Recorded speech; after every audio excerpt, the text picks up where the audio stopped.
Good afternoon all of you. चला श्वास घ्या एक मोठा, सोडा. येस.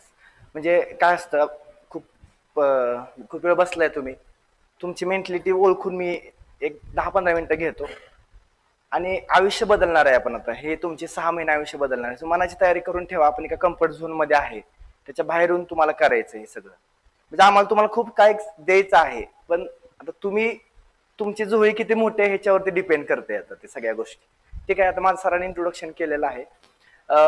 बघा आता ही तुमच्यासाठी ही फेज अशी आहे की तुम्हाला सर मी हे पण करतो, सर मी हे पण, तुम्ही सांगाल ते करतो सर मी, ह्या लेवलला तुम्ही आहात. बरोबर का? फक्त एनर्जी वेस्ट नाही गेली पाहिजे, एक प्रॉपर वे नाही गेली पाहिजे. म्हणजे तुम्ही जर बघायला गेला तर तुम्ही एक फॉर एक्झाम्पल सांगतो तुम्हाला. एक पॅराग्राफ बघितला तुम्ही, म्हणजे एक बॉटनीचा हा जर पॅराग्राफ तुम्ही बघितला तर तुम्हाला असं वाटतं की सर हे काय, म्हणजे अशी 13 पानं आहेत, अशी 13 पानं आहे सर, कसं होणार, आणि मग पेपर कसे कव्हर होणार. आणि आम्ही डिग्रीला 1 नाईट स्टडी केलाय सर, रात्री वाचून जायचो, कधी कधी पहाटे उठायचो, अभ्यास करायचो आणि पेपर द्यायचो. ह्या लेवल पर्यंत आमची तयारी आहे. तर तुमच्याकडे 5 महिने पकडून चाला, तर 4 महिन्यातच तुम्हाला मी सगळं कव्हर करणार आहे. सो 4 महिन्यात तुम्ही 8 तास अभ्यास करता, तुम्ही ते 16 तास बी करू शकता जर तुम्ही ठरवलं तर. कारण माझं सगळं बदलणार आहे, माझी परिस्थिती, माझ्या आईचं कष्ट, माझ्या वडिलांचं कष्ट, आणि जे काय मी ठरवले हे सगळं बदलणार आहे कधी, माझ्या अभ्यासातून. बरोबर का? सो ते तुमच्या डेडिकेशनवरती आहे. बाकी मोटिवेशनचं तुम्ही हेच करू नका. आता असं झालं की धोनीची बॅटिंग झालेली आहे, रोहित शर्मा बॅटिंग करून गेलाय आणि आता बुमराह बॅटिंगला आलाय, अशी माझी कंडिशन आहे आता. ठीक आहे. सो कधी कधी बुमराह पण बॅटिंग चांगली करतो, सो तुम्ही बघा. ठीक आहे. आता जो पॅराग्राफ तुम्ही मगाशी बघितला त्याच्यापेक्षा इझी वेनं तुम्हाला मी तो पॅराग्राफ समजून सांगतो. ठीक आहे. आता ह्यातलं जे मी वाचलं ते सगळं तुमच्या लक्षात आहे. तुम्हाला मी आता 2 मिनिटात रेकॉर्ड करणार आहे. तुम्ही डिग्री हे सगळं शिकलाय आणि तुम्हाला सगळं येते. तुम्ही 1 नाईट जरी अभ्यास केलाय तरी तुम्हाला हे सगळं माहिती आहे. 2 मिनिटं सांगतो बघा. लाईक आता फ्लोरल बायोलॉजी, फ्लावरचं स्ट्रक्चर, फ्लावरचं स्ट्रक्चर, मग पेटल बिटल, ते सगळ्या ज्या गोष्टी आहेत त्या सगळ्या तुम्हाला ह्याच्यामध्ये असणार आहे फ्लोरल बायोलॉजीमध्ये. आणि सगळ्यावरती मिळून एक क्वेश्चन येणार आहे तुम्हाला, सगळ्यावरती मिळून. पण तुम्हाला शिकावं सगळंच लागणार आहे. तुम्हाला थोडे एक सांगतो मी गोष्ट की तुमची क्वेश्चनची लेवल कुठून असणार आहे. तुम्हाला 5 मार्क, 10 मार्क, 15 मार्क आणि 20 मार्क मॅक्झिमम एवढ्या लेवलचे पण क्वेश्चन येऊ शकतात. तुम्हाला काय येईल ते तुम्हाला, मी जे नेक्स्ट स्लाइड तीच आहे की क्वेश्चन कसे येतील सर, तुमच्या सगळ्यांच्या मला ते डाऊट आहेत की क्वेश्चन कशा, सगळं सांगतो तुम्हाला. तर बघा आता हे फ्लोरल बायोलॉजी मध्ये फ्लावरचं स्ट्रक्चर आपल्याला शिकायचं. इन जनरल प्लांटचं स्टेमचं स्ट्रक्चर, लीफचं स्ट्रक्चर, फ्लावरचं structure, root, tap root, fibrous root. तुम्हाला 5 मार्काला क्वेश्चन येईल, write a difference between fibrous root and tap root system. 5 point लिहायचे, 5 मार्क. ठीक आहे. एवढे इझी आहे बरं का ते. म्हणजे तुम्ही असं ते खूप मोठं रॉकेट सायन्स नाही, आपण डिग्रीला जे झाले त्याच गोष्टी असणार आहेत. ठीक आहे. फक्त थोडं रिस्ट्रक्चराइज करून ते होऊन जाईल सगळं तुमचं. आता mode of reproduction, sexual reproduction, asexual reproduction. आता रिप्रोडक्शन मध्ये मग असेक्शुअल मध्ये तुम्ही सगळ्या मेथडला फ्रॅगमेंटेशन, रिजनरेशन, त्या गोष्टी आहेत त्या. परत vegetative propagation, grafting, cutting, budding, हे तुम्ही आत्ताही दिलं तर लिहू शकताय. बरोबर का? सो घाबरू नका, बिनधास्त फक्त काय करायचं, मला करायचंय सर आणि मी करणार. रोज जे होईल ते तुम्हाला फॉलो करायचं. पुढे आहे सेल कंपोनंट्स, सेलचं structure, prokaryotic cell, eukaryotic cell, बॅक्टेरियाचं, युकॅरियोटिकचं दोघांचं स्ट्रक्चर. मी युपीएससीचे काही क्वेश्चन बघितले किंवा आपल्या जुन्या ऍग्रिकल्चर एमपीएससीचे किंवा डिग्रीमध्ये पण येतात काय, त्याच्यामध्ये काय डिफरन्स बिटवीन मायटोसिस आणि मिओसिस 10 मार्काला आलाय. 20 पॉईंट लिहू शकताय तुम्ही तिथं. असेच तुम्ही फक्त दोन्ही प्रोसेस जरी प्रॉपर केलं तर तुम्ही 20 पॉईंट लिहू शकता त्याच्यावरती आरामात. तुमची प्रॉपर डायग्राम काढून तिथं तुम्ही काय 4 पॉईंट लिहायचे सगळं तुम्हाला क्लासमध्ये करून घेतलं जाईल. सगळं तुम्ही डायग्राम ड्रॉ केली, ही तुम्ही अशी डायग्राम ड्रॉ करा, ह्याच्या खाली हे 4 पॉईंट लिहा. सगळ्याचे आन्सर बरोबर आले ते चालते, काय त्यात विषय नसतो. म्हणजे पण तुम्हाला तेवढं सगळं करून घेतलं जाईल. प्रोपेज, मेटापेज, अनापेज, टेलोपेज कसे लिहायचे, असे डायग्राम कसे काढायचे, सोपे डायग्राम. अपेक्षित काय असतं की तुम्ही एक वेल प्रपोर्शनेट डायग्राम काढले पाहिजे, बस संपला विषय. त्यात खूप मोठं अवघड गोष्ट काहीच नाहीये. ठीक आहे. लाईक आता आणि cell component, plant cell, animal cell दोघांमधला डिफरन्स, किंवा क्लोरोप्लास्टचे डायग्राम काढा, एक्सप्लेन करा, माइटोकॉन्ड्रियाचे डायग्राम काढा, एक्सप्लेन करा. एवढे सिंपल क्वेश्चन आहेत. पुढं डिफ्युजन अँड ऑस्मोसिस, हे वॉटरची मुवमेंट आहे सेलमध्ये, बरोबर. तर ते ह्याच्यामधला डिफरन्स विचारलाय किंवा ह्याच्या डेफिनेशन वरती विचारले. तुम्हाला डेफिनेशन पण असणार आहेत, शॉर्ट नोट मध्ये येऊ शकतात त्या. परत ट्रान्सपिरेशन थेरीज आहेत बघा, ट्रान्सपिरेशनचे थेरीज वगैरे. मी सगळं नाही तुम्हाला एक्सप्लेन करणार, पण जस्ट सांगतोय की सगळा सिलेबस तुमच्या ओळखीचा आहे. 13 पानं बघून घाबरू नका. त्या 13 पानासाठी आम्ही पाठीमागचे 6 महिने खूप काय काय केलंय, खूप हे केलंय. कारण तुम्हाला ते आम्हाला खूप इझी स्पून फिडिंग करायचं राईट. कारण आता तुम्हाला ट्रायल आणि एरर साठी वेळ नाहीये. लावून बघतो कसं होतंय बघू, एवढी बॅच करू असं नाहीये. आमचं 130चं टार्गेट आहे ना, त्याच्या तेवढ्या लेवलला आम्ही तयार करून तुमच्या समोर आलेलो आहे. एवढं सांगायचंय. Photosynthesis, light reaction, dark reaction, cyclic reaction, non cyclic reaction, C4 C3 difference आठवतो का काय तुम्हाला? सगळं आठवतंय तुम्हाला, तुम्ही टेन्शनच घेऊ नका त्याचं. तुम्ही एकदा ते टॉपिक चालवले का तुम्हाला सगळं आठवायला लागणार. अरे हा, हे तर झालं होतं आम्हाला, हे तर मी पहाटे वाचलं होतं एकदा, हे तर मी नोट्स घेऊन जाता जाता वाचलं होतं आणि मला येते ते. कॉन्शियस आपल्या सबकॉन्शियस माइंड मध्ये सगळं आहे, फक्त ते आम्ही तुम्हाला फक्त बाहेर काढून देणार, आम्ही काय वेगळं करणार नाहीये. ओके. ही respiration, glycolysis, Kreb cycle, electron transport chain, 3च पॉईंट आहेत, त्याच्यावर क्वेश्चन येणार आहे फिक्स, बरोबर. Metabolism of carbohydrate, lipids and nucleic acid. म्हणजे जर समजा बॉडीला ग्लुकोज नाही मिळाला, प्लांटला ग्लुकोज नाही मिळालं, तर प्लांट काय करतं, लिपिड्स पण वापरू शकतं स्वतःच्या फूड एनर्जीसाठी. तर तो पॉइंट आहे हा. लगेच असं घाबरू नका, अरे सर हा जरा यॉर्कर आला, असं काहीच नाही. पुढं हे plant growth regulator, auxin, gibberellin, cytokinin, ह्याचा एखादा रोल विचारतील तुम्हाला 10 मार्काला, बरोबर का. Explain detail about the physiological effect of auxin, नाही अपायकल डॉमिनन्स किती लिहू शकता, रूट इनिशिएशन, शूट इनिशिएशन. म्हणजे तुम्ही सुरू केल्यावर सगळ्या हार्मोनचं पहिल्या 3 हार्मोनचं तर कॉमनच आहेत, त्यातले काय महत्वाचे पॉईंट तुम्हाला लिहायचे फक्त. कशा आहे तुमच्या, फक्त ते लिहिताना काय करायचं आपल्याला, प्रेझेंटेशन वरती काम करायचं. आता रोल लिहिताना तुम्ही जसं डिग्री लिहिलं असं नाही लिहायचं. मग सुरुवातीला काय करणार तुम्ही, बाबा इथं रोल लिहिलं, हा पहिला रोल इथं लिहा, दुसरा इथं लिहा, तिसरा इथं लिहा, चौथा इथं लिहा, 5वा इथं लिहा, 6वा इथं लिहा. हे तुम्ही इनलिस्ट करताना तुम्ही लाईन टू लाईन करणार आहे, तसं नाही करायचं. तुम्हाला ही एक डायग्राम काढायची, मग ती समोरचा व्यक्ती तुमच्या प्रेझेंटेशनवर बी इम्प्रेस झाला पाहिजे ना. हे सगळ्या गोष्टी तुम्हाला राहुल सरांनी सांगितलं असतील काय, किंवा आम्ही शिकवताना सगळ्या गोष्टी सांगणारच आहे. बाबा हा असा क्वेश्चन येऊ शकतो, इथे हे आन्सर असं तुम्ही लिहा. ठीक आहे. आता तुम्हाला हे क्वेश्चन दाखवतो काय मी. हे बघा, आता हे क्वेश्चन आलेलं आहे 10 मार्काला. काय, explain the ultrastructure of chloroplast with the help of diagram.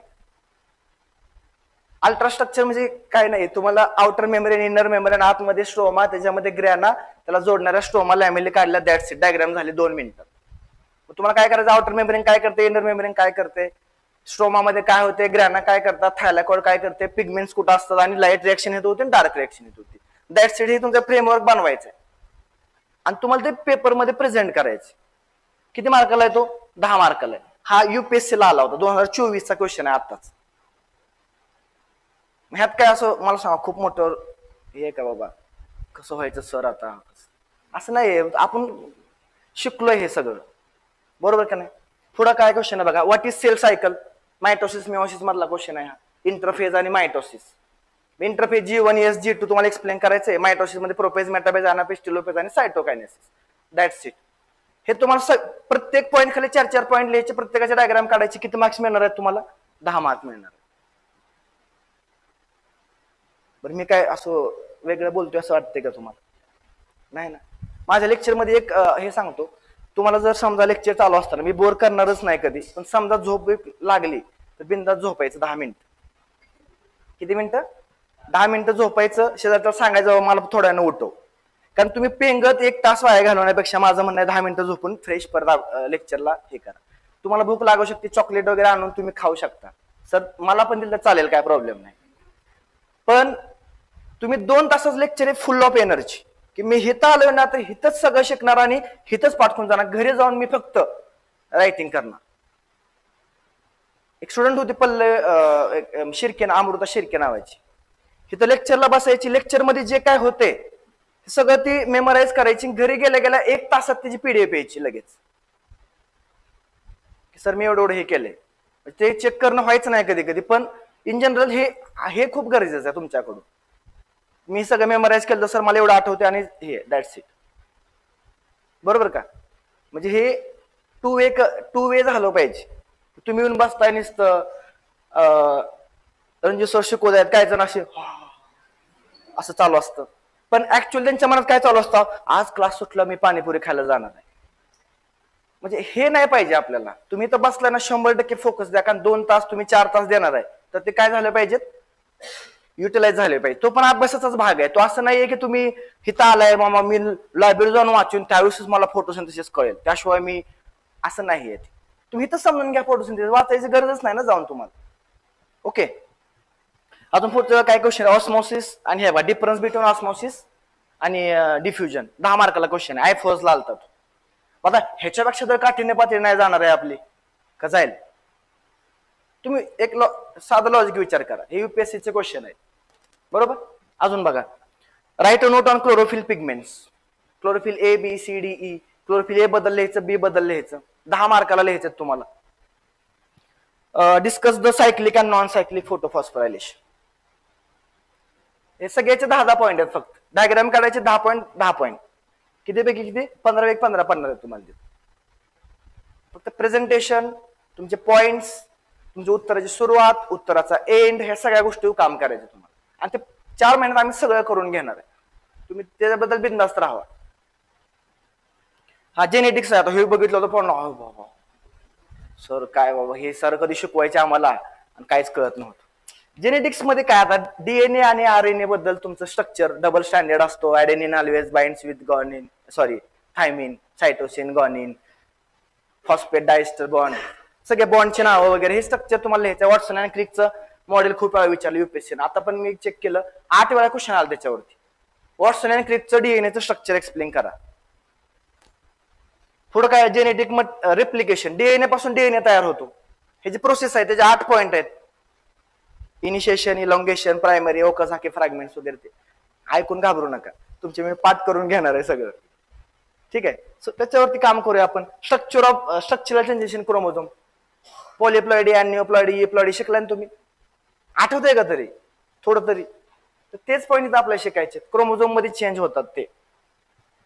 Gene function and gene regulation, जसं DNA पासून RNA तयार होतो, RNA पासून प्रोटीन तयार होतो. ही प्रोसेस तुम्हाला एक्सप्लेन करायची म्हणजे काय आहे, gene function and gene regulation. Simple आहे, त्यात काय खूप मोठं लॉजिक नाहीये. Linkage and it's estimation. X chromosome आहे, वाय क्रोमोझोम आहे. एक्स क्रोमोझोम वरती काही जीन असतात जे टाईटली लिंक असतात, त्यामुळे ते आहेचे आहे जसे तसे काय होतात, ट्रान्सफर होतात जनरेशन टू जनरेशन. आणि काही जीन असतात ते डिस्टंटली प्लेस असल्यामुळे त्यांच्यामध्ये क्रॉसिंग ओव्हर होतं आणि ते जीन पुढे जात नाहीत. सो जे जीन कम्प्लीट गेले त्याला काय म्हणायचं, कम्प्लीट लिंकेज. सगळ्याच्या सगळ्यात आपल्यामध्ये काही कॅरेक्टर आपल्या आई वडिलांसारखे असतात, ते काय झालं, कम्प्लीट लिंकेज. आणि जे नवीन आले ते काय झालं, इनकम्प्लीट लिंकेज झालं, त्यामुळे नवीन कॅरेक्टर आला आपल्यामध्ये. हे लिंकेज मध्ये शिकणार आहे तुम्ही. पुढं बघा, मेंडेलियम, ते तर माहिती आहे तुम्हाला. Mendel, pea plant, 7 contrasting character, monohybrid cross, dihybrid cross. ह्याच्या बाहेर झाला का क्वेश्चन? विषयच नाही ना, कशाला जातो ह्याचे. डायहायब्रिड क्रॉस 15 मार्काला तुम्हाला एक्सप्लेन करता येईल. हिथंच पाठ करून घेणार तुमचा. मग तुम्हाला जर शिकवल्यानंतर जर तुम्हाला सांगितलं लिहून काढ रे, तर तुम्ही हिथंच लिहून देणार मला तो डायहायब्रिड क्रॉस. म्हणजे तुम्हाला थोडं माहित असू द्या त्याच्याबद्दल, बाकी 100% कडे न्यायचं माझ्याकडे लागलं किंवा आमच्या सगळ्यांकडे लागलं. पुढे बघा, जीन इंटरॅक्शन म्हणते का, प्ल्युरोट्रॉपिझम, कोडॉमिनन्स, मल्टिपल आलील, ते पॉईंट्स आहे त्याच्यामध्ये. डेफिनेशन आणि त्याचं मिनिंग. मेंडेल काय म्हणला, टॉल आणि डॉटचा क्रॉस केला का टॉल जन्माला येते. जीन इंटरॅक्शन मध्ये काय कळलं, रेड आणि व्हाईटचा क्रॉस केल्यावर रेड बी नाही, व्हाईट बी नाही, पिंक जन्माला येते. थोडं थोडं आठवते का हे, मिराबेल जलापा 4 o'clock प्लांट, ठीक आहे, आठवल. तर हे सगळं आपण जीन इंटरॅक्शन मध्ये शिकूया, ठीक आहे. पुढं सायटोप्लाझमिक इनहेरिटन्स. जसं आपण काय म्हणतो, DNA हा एका न्यूक्लियस मधून दुसऱ्या, म्हणजे न्यूक्लियस थ्रू पुढच्या जातो ना. म्हणजे स्पर्म काय करतात किंवा पोलंग्रेन कॅरी करतात, मेल पॅरेंटचा न्यूक्लियस फिमेलकडे जातो तो, बरोबर. तर सेल मध्ये काय आहे, न्यूक्लियस पण आहे, न्यूक्लियसच्या साईडला सायटोप्लाझम आहे. त्या सायटोप्लाझम मध्ये पण DNA असतो का नसतो? बघा, सायटोप्लाझम मध्ये मायटोकॉन्ड्रिया आहे, सायटोप्लाझम मध्येच क्लोरोप्लास्ट आहे, ह्याच्यामध्ये पण DNA. म्हणजे कधी कधी तो DNA बी ट्रान्सफर होतो, त्यालाच काय म्हणायचं, इनहेरिटन्स म्हणजे काय? Transfer of character from one generation to. हे जे क्वेश्चन काय आलेत बघा, हे बघा आला question. Describe the detail structure of deoxyribonucleic acid. कुणी सांगितलं? वॉटसन अँड क्रिकनं. ह्या दोघांनी वायर बिअर गुंडळून काय स्ट्रक्चर बनवलं ते आपल्या नशिबात आले. डिग्रीला गेलं ना आता पण ते आता आपल्याला पोस्ट मिळवायची त्यामुळे करावं लागेल ते. ठीक आहे. पुढं give an account of 7 different pairs of contrasting character. Flower colour, position of flower, seed colour, seed shape, height of flower, sorry height of plant. बरोबर का? हे 7 कॅरेक्टर आहेत ते तुम्हाला लिहायचे. रेसेसिव्ह कुठला, डॉमिनंट कुठला. किती मार्काला क्वेश्चन विचारलाय तो? समजा त्याच्या पुढे आहे काय आणखी? होच गिव्ह रिझन. हा रिझन फॉर मेंडेल सक्सेस. आता इतर आपण पाठ केलं तर मेंडेल हा मॅथमॅटिक्स किंवा स्टॅटिस्टिक्सचा प्रोफेसर होता. ते सोडून परत चर्चमध्ये आले. ते तिथून परत त्यांनी शेती चालू केली कशाची? वाटाण्याची. आणि तिथं भाऊंचा क्रॉस चालू झाले परत. आता मॅथमॅटिक्स असल्यामुळे त्यांनी काय केलं मग?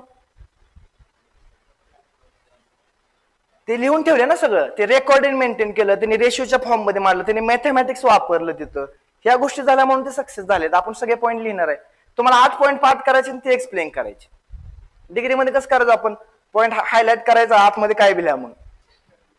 समजा एखादा क्वेश्चन नाही झालं तर तुम्ही इंग्लिश तरी पाठ करायचं आपल्याला. बरोबर का? पहिला मुद्दा तेवढ्या लेवलला जायचं आपल्याला. ओके.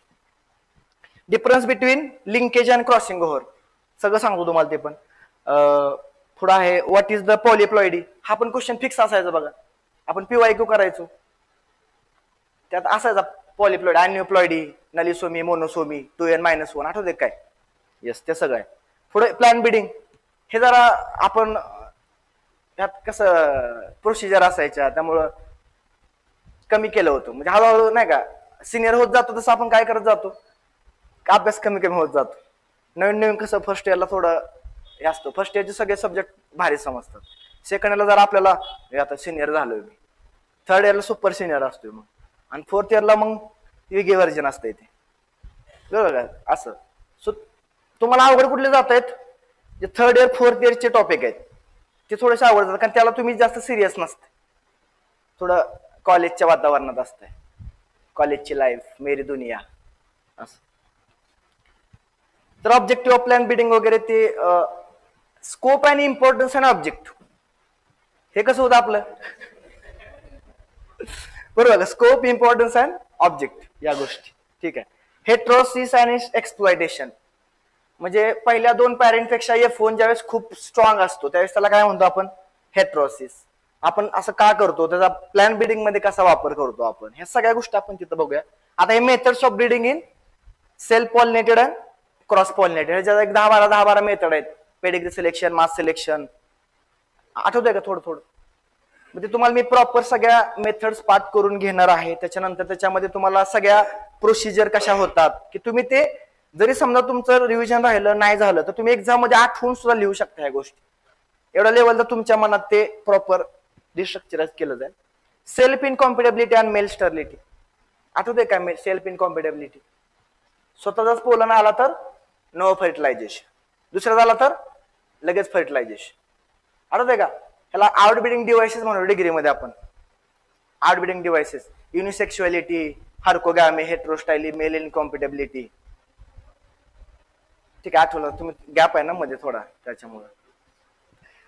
आणि आता काय आले नवीन प्लॅन ब्रीडिंग टूल्स आले तर एक आता टिश्यू कल्चर वगैरे किंवा मायक्रो प्रोपगेशन, ह्या सगळ्या ज्या गोष्टी आहेत तर त्याच्यामध्ये नवीन प्लॅन ब्रीडिंग मध्ये बघूया आपण. ते ब्रीडिंग फॉर बायोटिक आणि अबायोटिक. बायोटिक म्हणजे काय? लिव्हिंग ऑर्गॅनिझम बद्दलचा स्ट्रेस, म्हणजे इन्सेक्ट, पेस्ट रेजिस्टन्स क्रिएट करणं. अबायोटिक म्हणजे काय? नॉन लिव्हिंग, सलाईन सॉइल आहे, कमी पाण्यात पीक कसं आलं पाहिजे, त्यासाठी आपल्याला त्यात काय करावं लागेल? चेंजेस करावे लागतील. तर ते आहेत breeding for biotic and abiotic quality trait. Trait म्हणजे काय? कॅरेक्टर. Very good. ओके. हे आता क्वेश्चन काय बघा. Explain the mechanism which promote cross pollination. तुम्हाला मी आता सांगितलं ते आउटब्रीडिंग डिव्हाइसेस म्हणतो आपण त्याला, की फ्लावर स्वतःमध्ये असं काय मॉडिफिकेशन करतं की त्या फ्लावर मध्ये काय झालं पाहिजे? क्रॉस पॉलिनेशन झालं पाहिजे. म्हणजे फ्लावर कसं असलं पाहिजे? युनिसेक्शुअल असलं पाहिजे. बरोबर का? किंवा मग हार्कोगॅमी, मेल पार्ट आणि फिमेल पार्ट वेगवेगळ्या टाइमला काय होतात, मॅच्युअर होतात. प्रोटॅनरी, प्रोटोगायनी, थोडं थोडं आठवते का? Yes, very good. तर ते इथं आहे, आयफोसला आलेलं आहे बघा, 2021 क्वेश्चन आला होता. Write the various methods of plant breeding and describe the back cross. Back cross, test cross आठवतो का? Cross of F1 with any of the parent is called as back cross, आणि cross of F1 with recessive parent is called as test cross.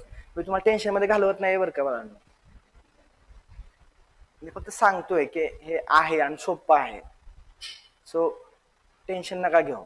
आपलीच exam आहे, आपल्या अॅग्रीची exam आहे की नाही, आपल्या अॅग्री कॉस्टची एक्झाम आहे, आपण काय भ्यायचं आहे मग? बरोबर का? महत्वाचं. Write briefly the methods of breeding in self pollinated crop. हे 3 क्वेश्चनच खूप वेळा रिपीट झालेले आहेत. आपण ह्याच्यावर जास्त भर द्यायचा मग, बरोबर का चुकीचं आहे? हे रिपीट झालं तर आपण ह्याच्यावर जास्त भर देऊया, आले तर आपलं हेच आहे, लॉटरीच आहे. मग आता सीड प्रोडक्शन टेक्नॉलॉजी, मग सीड आपण breeder seed, foundation seed, nuclear seed आहे. येस, ती प्रोसिजर आहे. मग सीड डॉर्मन्सी, स्क्रॅच पडलं काय म्हणायचं, स्कॅरिफिकेशन. टेम्परेचर ट्रीटमेंट म्हणा, स्ट्रॅटिफिकेशन, चिलिंग ट्रीटमेंट, बरोबर का? आता थोडं थोडं वर्नलायझेशन, फ्रीजमध्ये ठेवायचा झाडाचा शेंडा, मग काय होते, त्याला फ्लावर येते लवकर. म्हणजे झाडाचा शूटला वर्नलायझेशन केलं काय होते, फ्लावर लवकर येते, त्याला फ्लावरिंग येते. शिकलो ना आपण हे. आणि त्याचं अपोजिट म्हणलं का devernalization, long day plant, short day plant. आठवतंय का तुम्हाला? येस. तर seed production technology self pollinated मध्ये कसं केलं जातं, क्रॉस मध्ये कसं केलं जातं. मग आयसोलेशन डिस्टन्स आठवतं का, आयसोलेशन डिस्टन्स वगैरे? येस, त्या सगळ्या गोष्टी आपण इथं बघणार आहे. प्रोसिजर ऑफ सीड सर्टिफिकेशन नेमकं कसं केलं जातं. तुम्हाला भविष्यात करावं लागू शकतो. तुम्ही आता सगळे डीडीआर बीडीआर होणार, टीओ बीओ होणार तुम्ही, ठीक आहे. झाल्या ओळख वगैरे दाखवा फक्त, ठीक आहे. तर ते तर procedure of seed certification, seed act. तुम्हाला सीड ऍक्ट बद्दल शॉर्ट नोट येऊ शकते किंवा एक्सप्लेन करा म्हणतील ते, किंवा लाईक सीड मार्केटिंग कसं करायचं हे मायनर आहे. क्वेश्चन वरच येणार तुम्हाला. हे पुढे त्यातच काय अॅग्रो फॉरेस्ट, हा पॉईंट तुम्हाला स्वप्नील सर अॅग्रोनॉमी मध्येच घेणार आहेत, तिथंच ते कव्हर करतील. म्हणजे तो तुम्हाला जे 13 पेजेस वाटतायत ते ऍक्च्युली 13 नाही आहेत, 7-8 पेजेस मध्येच होते. त्यांनी काय केलंय, रिपीट त्यांनी इकडून घेतलंय आणि टाकलंय डायरेक्ट, कॉपी पेस्ट आहे डायरेक्ट, की तुम्हाला असं काय बाबा हे तिकडे आहे तर इकडे काढायला पाहिजे असं काय नाही केलं त्यांनी. सो इथं आहे, हा पॉईंट अॅग्रोनॉमी मध्ये कव्हर होईल तुमचा. बायोटेक्नॉलॉजी येतो. आता ह्यातला काही पार्ट राहुल सर शिकवणार आहेत. यातले काय, आता इन व्हिट्रो कल्चर कुठले आहेत आठवतंय का तुम्हाला? काय टिश्यू कल्चर टेक्निक, बरोबर का? मायक्रोप्रोपेगेशन, त्या सगळ्या टेक्निक ह्याच्यामध्ये शिकणार आहे आपण. शूट येणं, रूट येणं, त्याला काय म्हणतो आपण, ऑर्गॅनोजेनेसिस. मग कुठल्या ग्रोथ हार्मोनचं कॉन्सन्ट्रेशन जास्त असल्यावर शूट येते. मग तेच तुम्हाला फक्त रोल लिहायचे सगळ्याचे. मग तुम्ही कसं इनिशिएट करणार रूटला, आणि तेच लक्षात ठेवून लिहायचं आहे फक्त, बरोबर का? बायोटेक्नॉलॉजी मध्ये मग हे cell suspension culture, somaclonal variation, physical chemical agronomy. आता हे तुम्ही ऐकलं असेल, बीटी कॉटन बनवला, कसा बनवला? ॲग्रोबॅक्टेरियम तुम्ही फॅशन मधला तो जीन काढला, जो क्राय प्रोटीन बनवतोय, तो आईनं खाल्ला, गाळीचं काय होतंय, गट सुचतोय आणि आई मरते, जीव जाऊन मरते बिचार, विदाउट फवारणी करत. ही टेक्नॉलॉजी आली. मग ही प्रोसिजर लिहायला सांगतील तुम्हाला, सिंपल आहे. तुम्हाला ती मी कधी शिकवणार आहे, जीन रेग्युलेशन नावाचा पॉईंट आहे का, तिथं सगळं होते तुमचं. हे डीएनए कसा कट करायचा, इकडे कसा जोडायचा, म्हणजे मल्टिप्लाय कसा करायचा, सगळ्या गोष्टी येतात ह्याच्यामध्ये बायोटेक्नॉलॉजी मध्ये, ठीक आहे. तर तुम्ही ज्याची वाट बघताय ते झालेलं आहे. इथं मला जे तुम्हाला सांगायचं होतं बाबा असं काय काय ते संपलेलं आहे. सो थोडा सुटकेचा श्वास घ्या सगळ्यांनी. Yes, very good. एक सवय लावायची स्वतःला, 10-15 मिनिटं झाली किंवा अर्धा तासानंतर एक मोठा श्वास घ्यायचा आणि सोडायचा. ऑक्सिजनची सॅच्युरेशन लेवल जास्त ती कमी झालेली असते. मग तुम्ही आता कसं हळू हळू हळू हळू असं होतं ना. श्वास घ्यायचा, सोडायचा, फ्रेश वाटतं, लेक्चरला लक्ष द्यायचं. पाण्याची बॉटल वगैरे सोबत ठेवायच्या, दिवसातून 4-5 लिटर पाणी प्यायचं. अशा हेल्थ टिप्स पण तुम्हाला मधून मिळतील. सो ते बाय 1 गेट 1 आहे तुम्हाला. ओके, सो स्ट्रॅटेजी काय आहे, तर सगळ्यांनी स्ट्रॅटेजी सांगितलेलं, मी काय स्ट्रॅटेजी बद्दल वगैरे काय बोलणार नाही. फक्त सगळ्यांचा एकच मुद्दा आहे, तो मी हायलाइट करतो, रायटिंग प्रॅक्टिस. काय सांगितलं? दॅट्स, ह्याच्यापेक्षा काही वेगळं रॉकेट सायन्स तुम्हाला पोस्ट काढण्यासाठी नाही. ओके, तुमचे काय डाऊट असेल तर विचारा. मीच बोलतोय, खूप वेळ झाला. चला, काय सगळंच क्लिअर केलं मी? बोला की. नाही, येस येस, ऐका, तुमच्याकडून एक्सपेक्टेशनच नाहीये की तुम्हाला सगळं यायला पाहिजे. आता आम्ही 6 महिने तयारी केली म्हणून येते, हा पॉईंट कळतो का तुम्हाला? सांगतोय तुम्हाला की तुम्ही बिंदास्त राहा. तुम्हाला थोडं येत असेल तर ते बाकीचं क्लिअर करायचं काम आमचं आहे, हे सांगतोय तुम्हाला. तुम्ही असं मी सांगितलं सर काहीच आठवण नाही मला, आता माझा अवघड आहे, असं नाही. तुमची फक्त तयारी करायची जिद्द ठेवा, बाकी आमच्याकडे सोडा. तुम्ही फक्त तयारी करायची जिद्द ठेवा, बाकी तुम्हाला काय कसं सांगायचं सगळ्या गोष्टी तुम्ही आमच्यावर सोडा. ओके, मोटिवेशन 5 महिने कमी नाही झालं पाहिजे. आणि ज्यावेळेस मोटिवेशन तुम्हाला पाहिजे त्यावेळेस तो वडिलांचा चेहरा आठवायचा, जो उन्हात काम करतोय आणि प्रत्येक बसणारा चटका हा काय सांगतोय, माझा पोरगा अधिकारी होणार आहे आणि तो माझा हे काम कमी करणार आहे. तुमची आई, आपल्या सगळ्यांची आई जी कष्ट करते, किंवा काम, आपण सगळेच फॅमिली शेतकरी बॅकग्राऊंड मधून आहोत, बरोबर का? सो प्रत्येकाला हे बदलायचं सगळं, त्यासाठी प्रत्येक जण काय करतोय, धडपडतोय. तर ते मोटिवेशन बास आहे. बाकी काय, रणजित सरांचं मोटिवेशन आज घेतलं, बाहेर गेला, जाते. तर ते सेल्फ इन्स्टिंक्ट आहे ना आतमधून तुम्हाला, तर तो कोण देणार आहे? तुमची फॅमिली देणार आहे. आणि खरं सांगतो बाळांनो, मी तुम्हाला बाळांनो म्हणलं चालेल ना, थोडी सवय लागली अशी. तर इकडं मी पोस्ट निघायच्या आधी होतो आणि इकडं मी पोस्ट निघाल्यानंतर आहे. एका सेकंदात सगळं बदलतं, एका सेकंदात. रिझल्ट बघितलं, तुमचं सिलेक्शन झाले, हे ज्यावेळेस तुम्ही हे करता, 1 सेकंद तुमच्या बॉडीमधून एक जी एनर्जी जाते ना, तो फील भयानक आहे. आणि त्यासाठी तुमचे आताचे 6 महिने द्यायचे तुम्हाला. आणि मला गॅरंटी, आपण नागरिकच आहे, म्हणजे आपल्यात भयानक इन्स्टिंक्ट असतं आणि आपण भयानक कष्ट करू शकतो. फक्त आपल्याला काय मिळालं पाहिजे? योग्य मार्गदर्शन आणि गायडन्स, बास. तुम्ही काही करू शकता, बरोबर? So this is all about from my side sir. बॉटनीमध्ये टॉपिक जसे ओळखीचे वाटतात तसे प्रत्येक सब्जेक्टमध्ये टॉपिक हो यस असणार ना. प्रत्येक ह्याच्यामध्ये तुम्ही ॲग्रोनॉमी घ्या, तुम्ही सॉइल घ्या, सगळ्यामध्ये आहेच ना ओळखीचं तुमच्या. जे नाही ते आम्ही देणारच आहे ओळख करून तुम्हाला. आणि मी काय सांगतोय तुम्हाला ऐका, जे तुमच्या ओळखीचे आहेत ना त्यातनंच क्वेश्चन येणार आहेत, कारण त्यांचे बी तेच ओळखीचे असतं. ते पण नागरिक पेपर काढणारे कोण नागरिक असणार आहेत, तुम्ही का घाबरताय? त्यांना बी तेच ओळखीचे असणार आहेत ना, बरोबर का? माझा मुद्दा पटतो का तुम्हाला? येस, असं आहे. आणि थोडस करा, तिथून पुढे तयारी ठेवा. 3-4 तास. मला वाटलं सर आज थोडं मला तुम्हाला फोटोसिंथेसिस हक्क संपवायचे, 2 तास लेक्चर 2.5 तास होऊ शकतं. पण आता मला सांगा, घरी जाऊन काय करणार आहे आपण? आपलं एक मोटिव्ह आहे, आपल्या आयुष्यात काय करायचंय, ह्याच्यापेक्षा काय इम्पॉर्टन्स आहे का आपल्यासाठी? नाही, काहीच नाही. तेच असलं पाहिजे. कुणाचं लग्न, कुणाचं काय काय नाही. मला माझं समोर एक टार्गेट दिसतंय फक्त, आणि मला ते अचीव्ह करायचं, दॅट्स इट. आणि एक लक्षात ठेवा, मगाशी सरांनी पण सांगितलं, एक शब्द खूप वाईट आहे, मी नेहमी सांगतो माझ्या पहिल्या लेक्चरला, आता लास्ट सांगतोय.